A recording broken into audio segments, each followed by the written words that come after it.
When someone says a video game is realistic, what do you imagine? What are you expecting? High graphical fidelity, period accurate weapons and uniforms, good physics, good sound? Regardless, there is such a thing as too much. If you bought a $60 game and dying once killed you permanently and you'd have to buy another copy to do it again, that would obviously be dumb.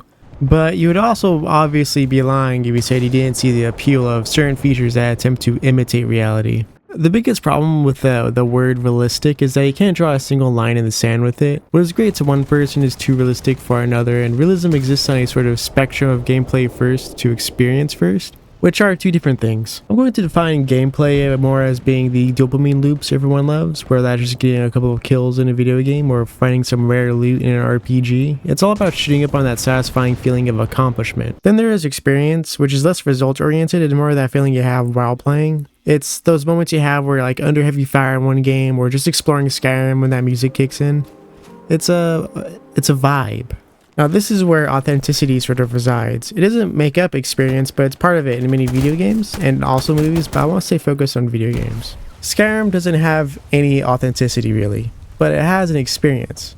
Hell Let Loose's experience is largely held up by its authenticity, but the question is, what makes Hell Let Loose authentic versus accurate? Accuracy is the most straightforward part of this. It's just how much the game lines up with history, or at least what we know from history. For example, uniforms can be as accurate as you want them to be, but in a game that wants to be very accurate, obviously the uniforms need to line up with that. They just can't feel like a World War II uniform. They have to have all the little things that go along with it. But making weapons accurate is where it gets tricky. Modeling guns to kill in one shot can be a serious balancing issue, and modeling polearms to get caught on door frames can be a detriment to anyone wanting to use one ever. Really, you just need to seriously assess if a change or addition improves the experience or gameplay. If you can improve the experience at no cost of gameplay, or vice versa, obviously by all means you should do it. But if you want to add something that pits gameplay and experience against each other, you need to think about what game you're making is, and if it's meant to be more arcadey or something more Milsim-esque.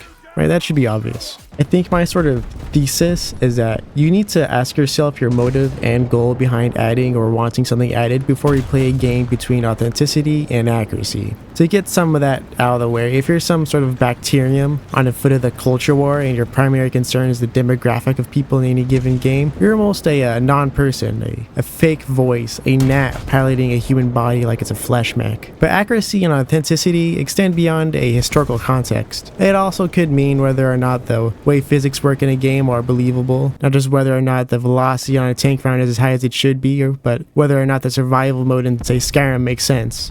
Whether it makes sense and whether or not it elevates the experience. Skyrim not including a survival mode at launch was a missed opportunity. It's not a small change, it honestly turns Skyrim into something completely new. Adding warmth, food, sleep, and removing fast travel really grounds the player in something people return to Skyrim for, the experience of Skyrim itself. No one watches gameplay of someone else clearing a bandit camp and reinstalls Skyrim to do that. What they do is they get recommended a Skyrim music playlist and then get re-immersed into the world where they work on their computer. Then they might reinstall Skyrim, but mod the combat to be more in-depth and interesting. Skyrim is a vibe before gameplay. More modern RPGs like Kingdom Come get this, and it's really special when everything falls into place. The little things like the smoke stains on the sides of random peasant homes, and the big things like the combat or brewing a potion, all meshed together to where the gameplay is the experience. It still makes exceptions, but you'll more often than not find where gameplay and experience come together to create a fun game mechanic or deliver an interesting story.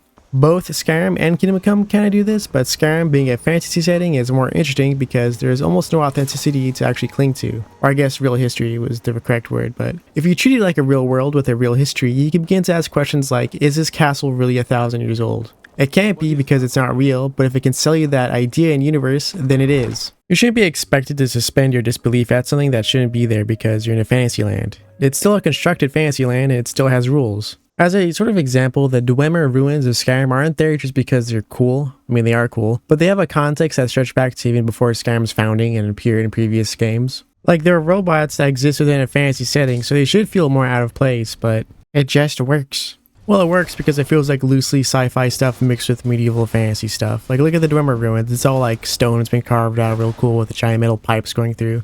It's very industrial. It's medieval industrial. But you can't take a Dwemer robot and make it do something it's never done before that's also kind of way out of its bounds. Like, seeing one shoot a little bit of lightning I use, like whatever, that's pretty within the realm of reason. But if you were fighting like a Dwemer sphere and it was about to die, but then it morphed into a Honda Civic to drive away and get escape you, like I know it's fantasy, but like, come on. Something like that might damage the experience or harm its own authenticity, so to speak. But another example, having planets in Skyrim's sky is never explained, nor does it really make sense, but they aren't there just because either. Being able to crane your neck up and see such an alien sky might inspire the player to think about how Nirn exists within the context of our solar system. That maybe this map of Tamriel we always looked down on was from the point of view of a gas giant, examining one of its own many moons. A fantasy setting with its own hells, heavens, and limbos also has its own unexplorable galaxy, and this otherwise at first strange decision to include such large planets in the sky enriches those little moments of reflection that come unwittingly from playing too late on accident. All this from something you never even bought the game for, at least not for the first time.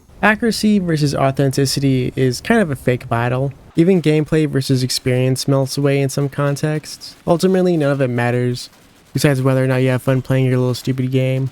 But maybe there is a steep divide between gameplay and experience enjoyers. I think I'll always be a sort of advocate for the experience aspect of those games, where they want to create the illusion of something rather than the gameplay that seeks to drill my brain with dopamine and short-term reward. If you enjoy that short-term reward, then that's cool, but I play Hell Let Loose for those moments where everything kind of falls into place, and I return to Skyrim for a setting where I can steep in one of those moments that can only exist with the buildup of me playing it for over a decade.